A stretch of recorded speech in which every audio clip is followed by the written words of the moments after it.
शंकर भगवान कहते हैं श्रावण के महीने में साधारण से साधारण व्यक्ति भी जब दो पात्र लेकर शंकर को जल चढ़ाने के लिए आएगा तो एक पात्र का जल अपने आप गंगा जल बन जाएगा।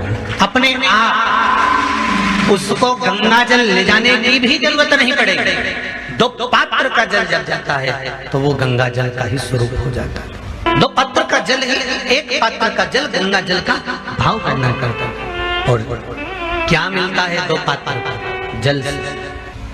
कोरोना महामारी ने शिव महापुराण की कथा जो कुबरेश्वर बाबा के धाम से चल रही थी, इसमें एक उपाय बताया था, ध्यान होगा कि जब व्यक्ति के जीवन में बहुत तकलीफ चालू हो जाती है, बीमारियां बहुत भारी पड़ गई थी, तो कहा था कि 5 बेलपत्र शिव जी पे चढ़ाकर एक हाथ में दूध एक हाथ में जल लेकर फिर बाबा को एक जैसी धार चढ़ाना। बोला था कि नहीं बोला था?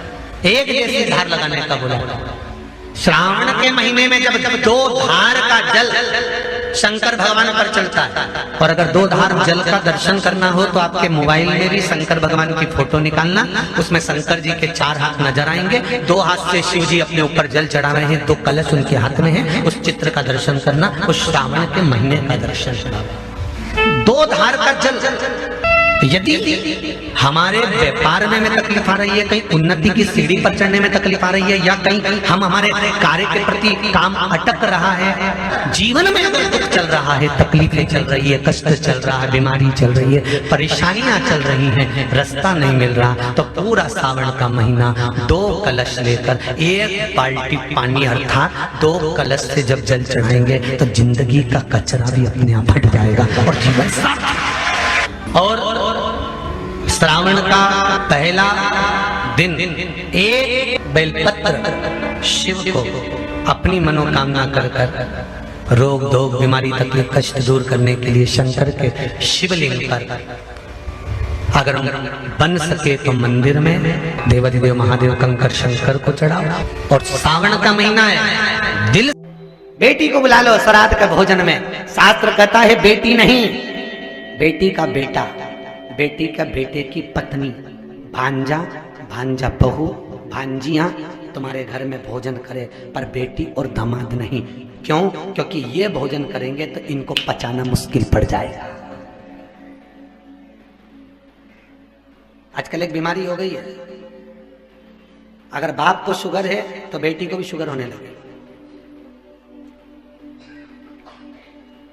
बाप को बीमारी है तो जमाई को भी तकलीफ होने लगी। क्या कारण है?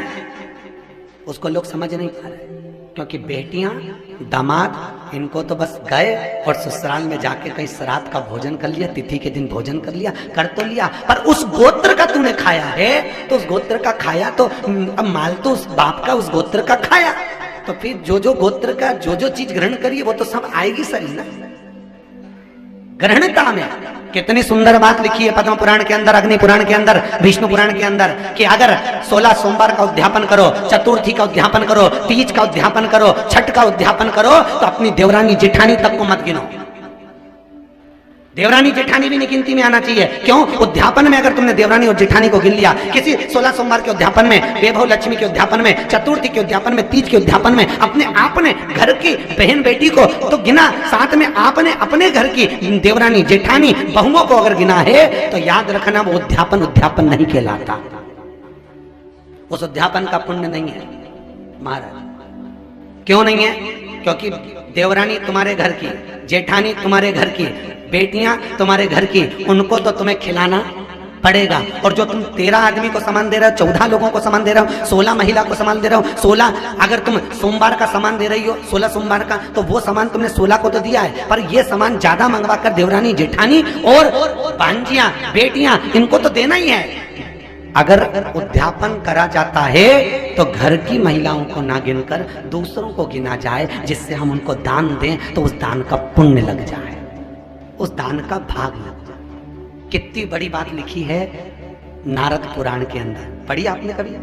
नारद पुराण में लिखा है घर में गाय की सेवा कर रहे हो, घर में गौ माता की सेवा कर रहे हो, घर में गाय को रोज चारा दे रहे हो, पर याद रखना 16 श्राद्ध में अगर दादाजी के निमित्त की तुमने गौ ग्रास निकाली है तो वो घर की गाय को मत देना। क्यों? घर की गाय अगर ग्रास हमारे घर का खाकर और वही दूध हम धोएंगे और पिएंगे तो हमको नरक का भोग भोगना पड़ेगा। तो जो 16 श्राद्ध में गाय की रोटी निकलती है वो किसको देते? बोलते जाओ जल्दी जल्दी। दूसरे को, अपने घर की गाय को नहीं, क्योंकि अपने घर की गाय को देंगे तो फिर वही भाग प्राप्त होगा, और भाग प्राप्त होगा तो हम खाएंगे, खाएंगे तो दोष लगे। फिर मतलब क्या हुआ दान का? फिर मतलब क्या हुआ पुण्य का? एक तरफ तो तुम देवरानी से कह रही है तुझे मैंने आज 16 सोमवार के उद्यापन में गिरा है, और देवरानी आई, अब देवरानी तुम्हारे घर में आई है तो ईमानदारी से बोलो, वो तुम्हारे यहाँ आएगी तो थोड़ा बहुत काम करेगी कि नहीं करेगी? बोलो ईमानदारी से बोलना। रोटी परसेगी कि नहीं परसेगी? बर्तन उठाएगी कि नहीं उठाएगी? पत्तल उठाएगी कि नहीं उठाएगी? अब देवरानी को तुमने 16 सोमवार के उद्यापन में गिरा, अब तुमने 16 सोमवार के उद्यापन में गिरा, उससे काम करवा लिया तो उसका पुण्य क्या मिला तुमको? अरे बोलो तो जी हो, हरिओम मंगरूलनाथ वाली हो, अच्छे से बोलो, कुछ मिलेगा? पुण्य कहाँ है? पुण्यता का क्रम कहाँ है?